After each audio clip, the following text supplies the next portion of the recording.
Welcome to Cyberspace.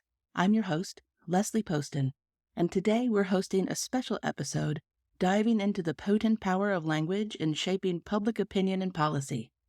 Specifically, we're examining how emotionally charged phrases like "for the children" are used to rally support for legislation and initiatives, sometimes with the cost of broader consequences.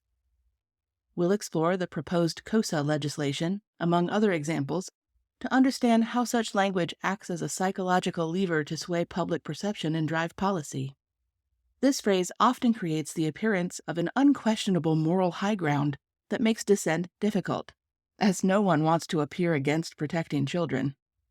Research by Dr. Susan T. Fisk at Princeton University highlights how policymakers use emotionally charged language to manipulate societal norms and expectations, effectively reducing complex issues to simple moral judgments that are difficult to oppose without appearing morally disengaged.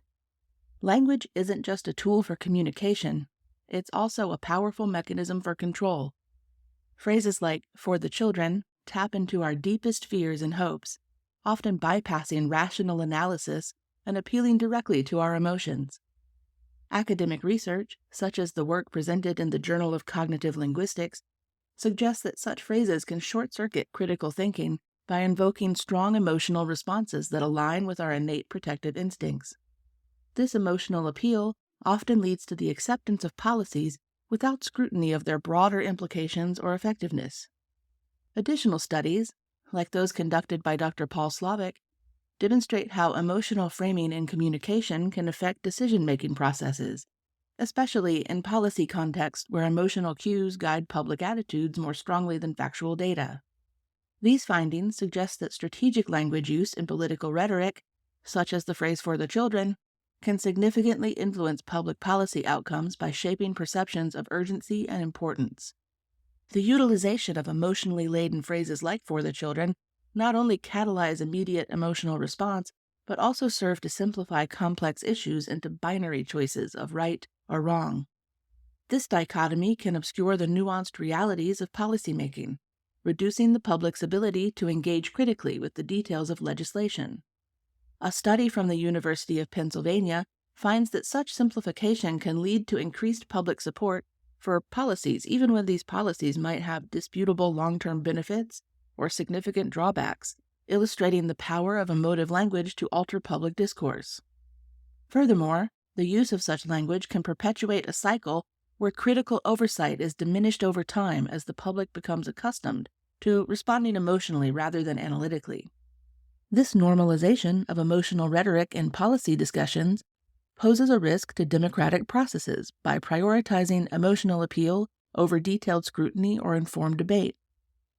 According to research published in the Harvard Political Review, this trend can lead to legislative decisions that are less about the efficacy of the policy and more about the emotional resonance with the electorate, potentially leading to governance that favors populist sentiment over practical outcomes. Now, let's dig into a current and relevant example.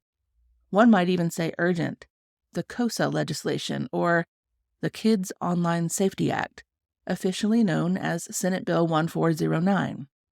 The bill, set to be voted on as early as next week, proposes stringent controls ostensibly to protect children online, a stated motive designed to be difficult to challenge. However, critics of the bill point out that it will likely have severe unintended consequences, including undermining user privacy, encouraging government and platform overreach, and stifling free speech. By examining both the language used to promote the bill and the detailed content it encompasses, we uncover this potential for overreach and the erosion of digital rights. This analysis helps us understand how the emotionally charged plea of "for the children" might be masking more invasive measures that could affect all users, not just the youth. The bill's language includes terms that are vague and broad, allowing for the aforementioned potential misuse and overreach. Legal experts, such as those from the Electronic Frontier Foundation, have expressed concerns that such laws, while marketed as well-intentioned, too often lead to increased surveillance and reduced freedoms, impacting everyone negatively. The KOSA legislation also stipulates that digital platforms implement measures to prevent children from encountering harmful content, a mandate that necessitates deep algorithmic intervention and potentially invasive monitoring of user activities of all age groups.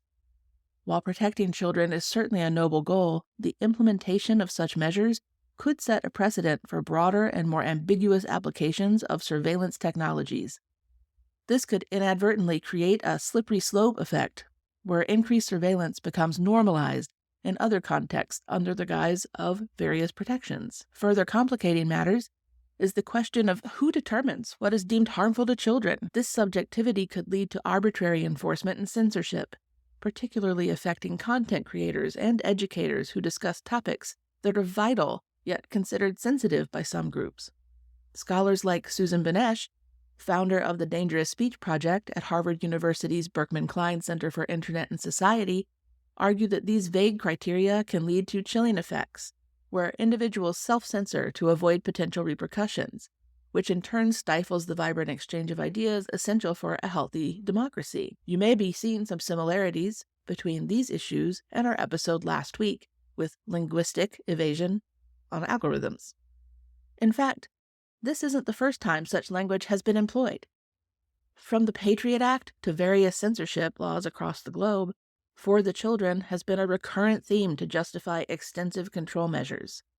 You may recognize other similar thought-limiting phrases, like "vote blue no matter who" or "it is what it is," and intuitively understand how they serve to limit discourse and critical examination.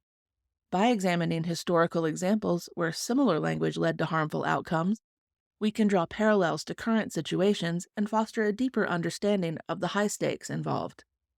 Historically, similar tactics were used during the McCarthy era and in support of the war on drugs in the United States, where emotionally charged rhetoric often preempted rational debate and led to policies that later proved to have devastating societal impacts. A review of historical legislative actions shows a pattern where emotionally charged language precedes some of the most controversial and negatively impactful policy decisions. In addition to the examples discussed, the use of emotive language to rally public support can be traced back to other significant events, such as the promotion of the War on Terror in the early 2000s. Politicians and media outlets frequently employed phrases that played on public fear and nationalism, often referred to as the thought-limiting phrase patriotic duty, to garner support for military actions and surveillance policies that had long-term consequences on personal freedoms and international relations. The language of urgency and protection effectively muted critical voices and expedited the passage of legislation like the Homeland Security Act of 2002. Academic studies have examined the psychological impact of such rhetoric on public opinion. Research published in the Journal of Social and Political Psychology highlights how government and media framing during crisis situations can significantly alter public perceptions and behaviors. The study illustrates that when authorities use fear-inducing language, it can lead to overestimation of threat and a corresponding increase in the public's willingness to concede civil liberties in exchange for perceived security. This manipulation of public sentiment through strategic language use showcases the powerful role of rhetoric in shaping policy and public response, emphasizing the need for vigilance and critical thinking among citizens. Understanding the role of education and media in perpetuating or dismantling thought-limiting phrases is crucial. It's imperative to understand how media literacy and critical thinking skills, if adequately taught, can arm individuals against manipulative language. By fostering a critical awareness among the public, we can encourage a more scrutinous approach to emotionally charged rhetoric and promote a society that values thoughtful discourse over emotionally manipulated reactions. Educational initiatives that focus on critical media literacy, such as those supported by UNESCO, aim to empower students and adults alike to recognize and critically evaluate the language used in media and political discourse. These programs are vital in developing a discerning citizenry capable of engaging in more informed and nuanced discussions about policy issues. Additionally, the integration of critical media literacy into educational curricula would not only equip individuals with the tools to deconstruct manipulative language, but also encourage active participation in our democratic processes. This approach helps individuals identify bias and propaganda and fosters a deeper understanding of how media shapes perception and influences behaviors. According to a study by the Annenberg Public Policy Center, such educational practices contribute significantly to the resilience of democratic societies by promoting informed skepticism among voters.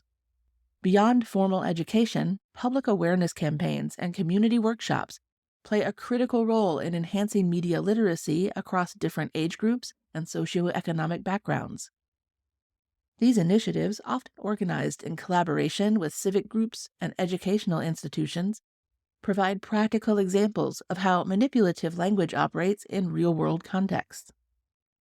The Center for Media Literacy advocates for these interactive, community-based approaches as they have been shown to effectively increase critical thinking skills and reduce susceptibility to emotionally charged, misleading information.